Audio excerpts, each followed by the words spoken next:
Hello everyone, my name is Pankaj Kumar. और last class में हमने डिस्कस किया था initiation of replication in prokaryotes. Okay, तो आज का क्लास जो डेडिकेटेड है वो है initiation of replication in case of eukaryotes. तो चलिए शुरू करते हैं। Initiation of replication in case of eukaryotes, right. ये जो इनिशिएशन है इन केस ऑफ यूकैरियोट्स वो थोड़ा कॉम्प्लिकेटेड है कंपेयर टू प्रोकैरियोट्स, बट ये आप थोड़ा सा आपको आइडिया मिल जाए कि दोनों के बीच में डिफरेंस क्या है। और बस थोड़ा सा अवेयरनेस रहें कि जो रेप्लिकेशन है in case of eukaryotes and prokaryotes are different, क्योंकि क्वेश्चंस कभी कभी कंपैरेटिवली मिल जाते हैं। बहुत सारे एग्जाम्स अगर आप दे रहे हो तो कंपैरिजन, अगर जेआरएफ का स्पेशली अगर दे रहे हो तो ग्रुप सी के क्वेश्चंस जो हैं वो कंपेयर करने को दे देता है। तो अगर आपको बेसिक आइडिया रहेगा वो काफ़ी इनफ है उस तरीके के क्वेश्चन को सॉल्व करने के लिए। तो चलिए शुरू करते हैं। जैसे लास्ट क्लास में हमने डीएनए सीक्वेंस के बारे में जाना था कि जो origin of replication in case of eukaryotes जो होते हैं वो डिफरेंट होते हैं compare to origin of replication in prokaryotes. तो origin of replication in case of eukaryotes जो थे, अगर आपको याद हो तो ये इसको हम लोग डिनोट करते हैं सी से, राइट।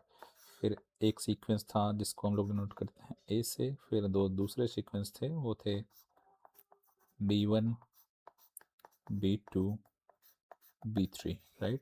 अगर ये मैं इसको एक डीएनए सीक्वेंस मानूं यूकैरियोट्स के क्रोमोसोम का, तो ये डीएनए सीक्वेंसेस जो आपको यूकैरियोटिक क्रोमोसोम में दिख रहे हैं ये एक पार्ट है रेप्लिकॉन का, राइट। ओरिजिन ऑफ रेप्लिकेशन का, राइट, जिसको हम लोग एआरएस से डिनोट करते हैं। अगर आपको आपने लास्ट क्लास देखा होगा तो आपको ये पता चल जाएगा। ओके, तो हम लोग इसको एआरएस बोलते हैं, ऑटोनोमसली रेप्लिकेटिंग सीक्वेंसेस, जो कि यूकैरियोट्स का पार्ट है।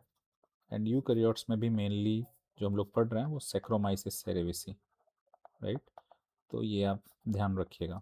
नाउ इसके अलावा जो हमने देखा था कि इन केस ऑफ प्रोकैरियोट्स था उसको हम लोग बोल रहे थे और I see, but in case of eukaryotes इसको हम लोग बोल रहे हैं ए आर एस।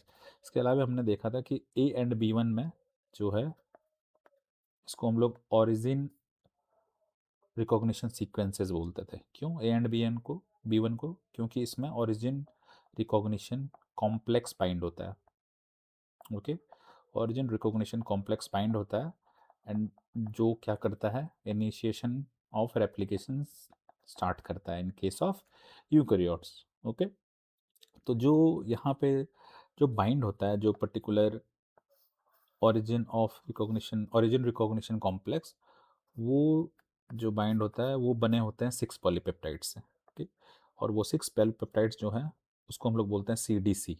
ओके, और ये सी डी सी जो है ये C D C 1, 2 up to 6 है ना, ये 6 पॉलीपेप्टाइड से बने होते हैं ये ओरिजिन रिकॉग्निशन कॉम्प्लेक्स। और साथ में जो है इसके सी डी सी 6 जो है वो अनस्टेबल होता है। ओके, सो ये जो है ये थोड़ा सा अनस्टेबल होता है, राइट। नाउ तो आपको दिख रहा है क्योंकि यहाँ पे 6 different polypeptides A and B one में बाइंड किए, that is origin recognition sequence में। ये होने के बाद फिर क्या होता है further, this C D C six, this C D C overall ये क्या करता है, हेलिकेज को लेके आता है। हेलिकेज हमने पढ़ा था कहाँ पे, इन केस ऑफ प्रोकैरियोट्स में पढ़ा था, बट यहाँ पे जो है जो हेलिकेज को जो जिसको लेके आता है उस हेलिकेज को बोलते हैं हम लोग MCM। ओके, ये भी जो है 6 पॉलीपेप्टाइड से बना होता है, but this polypeptide starts from MCM 2, 3 till 7। Okay, तो ये आपको दिख रहा है 6 polypeptides. Now there is a important catch here कि जो हेलिकेज है MCM, a type of helicase, in case of prokaryotes में जो हमने हेलिकेज पढ़ा था वो जो मूव हो रहा था वो मूव हो रहा था 5 prime to 3 prime direction, right. But here इस केस में क्या होगा, ये मूव होगा 3 prime to 5 prime direction. So ये एक इम्पॉर्टेंट कैच है कि helicase in case of eukaryotes compare to prokaryotes, ये जो मूवमेंट ऑफ डायरेक्शन है इसका 3 प्राइम टू 5 प्राइम डायरेक्शन, यानी कि लीडिंग स्ट्रैंड की तरफ, लेकिन इन केस ऑफ प्रोकैरियोट उसका मूवमेंट किधर था, 5 प्राइम टू 3 प्राइम की तरफ। ओके, नाउ दिस ये एमसीएम फिर हेलिकेज को कौन लेके आएगा एमसीएम को, तो एमसीएम को लाने वाला there is a helicase loader. तो हेलिकेज लोडर जो था वो था CDT1। तो this CDT1 brings MCM helicase, जो कि 6 पॉलीपेप्टाइड्स का बना होता है, कहाँ पे लेके आता है ये, लीडिंग स्ट्रैंड में। Okay, this origin recognition sequence के पास ये MCM पहुंच जाता है, राइट। नाउ अभी MCM यहाँ पे पहुंचता तो है, लेकिन अभी भी ये इनिशिएशन ऑफ रेप्लिकेशन स्टार्ट नहीं हुआ है। तो इनिशिएशन ऑफ रेप्लिकेशन कहाँ पे स्टार्ट होगा इन केस ऑफ यूकैरियोट्स। आप जब यूकैरियोट्स को देखते हो तो उसका जो सेल साइकिल है, राइट, वो डिफरेंट सेल साइकिल प्रेजेंट होते हैं उसमें। अगर आपको थोड़ा सा पता हो तो G1 phase, S phase, G2 phase, right, M phase, ये 4 तरह के सेल साइकिल प्रेजेंट होते हैं। तो आपको अगर थोड़ा सा आइडिया हो तो एस फेज में जो है वहाँ पे डीएनए का रेप्लिकेशन स्टार्ट होता है, राइट। लेकिन यहाँ पे जो हम लोग डिस्कस कर रहे हैं ये सारे ओरिजिन ऑफ रिकॉग्निशन कॉम्प्लेक्स जब बाइंड हो रहा है ओरिजिन रिकॉग्निशन सीक्वेंसेस में, ये सारा प्रोसेस G1 फेज में हो रहा है, राइट। ये आप ध्यान में रखिएगा कि G1 फेज के बाद एस फेज में क्या होता है। एस फेज में there is protein enzyme, sorry, एक एंजाइम होता है, दो एंजाइम जो कि एक्टिवेट होते हैं, that is DDK and CDK। Okay, DDK and CDK ये एंजाइम्स एक्टिवेट होते हैं, ये काइनेज हैं, और ये एंजाइम क्या करता है, CDC25 and GINS, right. CDC25 and GINS, इसको ये MCM में बाइंड करवाता है। ओके, ये MCM में लोड करता है।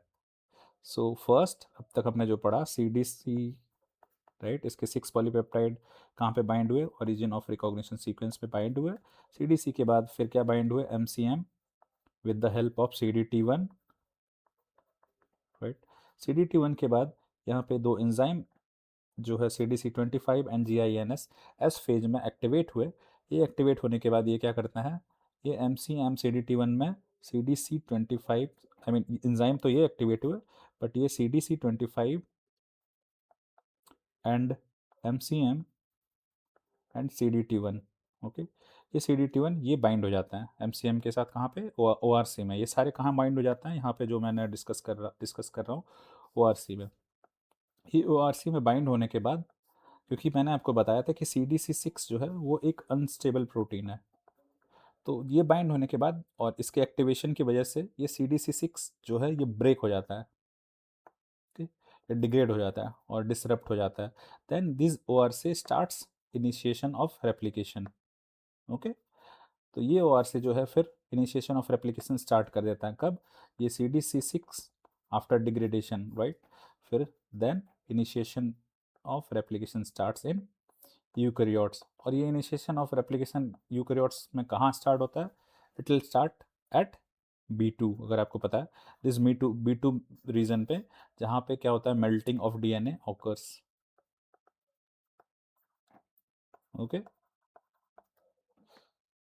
so I hope you would be able to visualize the initiation of replication in eukaryotes compared to prokaryotes। लेकिन इसमें और भी एक चीज़ आपको बताना मैं भूल गया कि इनिशिएशन ऑफ रेप्लिकेशन में जो रेप प्राइमर्स, राइट, प्राइमर्स जो है इन केस ऑफ प्रोकैरियोट्स वो प्राइमोसोम और प्राइमेज जो था वो इन्वॉल्व होता था उसे बनाने में, बट यहाँ पे क्या था, ये होने के बाद, ये सारा मेल्टिंग ऑफ DNA होने के बाद the requirement of primers is there, right. तो this primers is synthesised by DNA polymerase alpha. इसके बारे में हमने बहुत क्लासिफिकेशन किया था, बट उधर मैंने डिटेल्ड में नहीं बताया था, बस यहाँ पे आपको ये ध्यान रखना है कि DNA पॉलीमरेज अल्फा के पास एक यूनिक प्रॉपर्टी है। तो क्या प्रॉपर्टी है unique, that it synthesize primer, it synthesize primer, है ना, complementary to DNA, as well as ये क्या करता है, it synthesize DNA sequence complementary to leading strand. तो ये भी आप ध्यान रखिएगा कि जो इसके पास जो यूनिक एबिलिटी है, तो दैट्स वाई इसको हम लोग बोल सकते हैं डीएनए पॉलीमरेज अल्फ़ा। आपको याद है कि मैंने क्लासीफाई किया था डीएनए पॉलीमरेज को पिछले क्लास में, तो इसको हम लोग बोल सकते हैं डीएनए पॉलीमरेज अल्फ़ा के पास जो प्रॉपर्टी है वो है DNA dependent RNA polymerase as well as DNA dependent DNA polymerase, दोनों प्रॉपर्टी है इसके पास। ओके, सो ये आप याद रखिएगा। सो या दिस इज़ द एंड।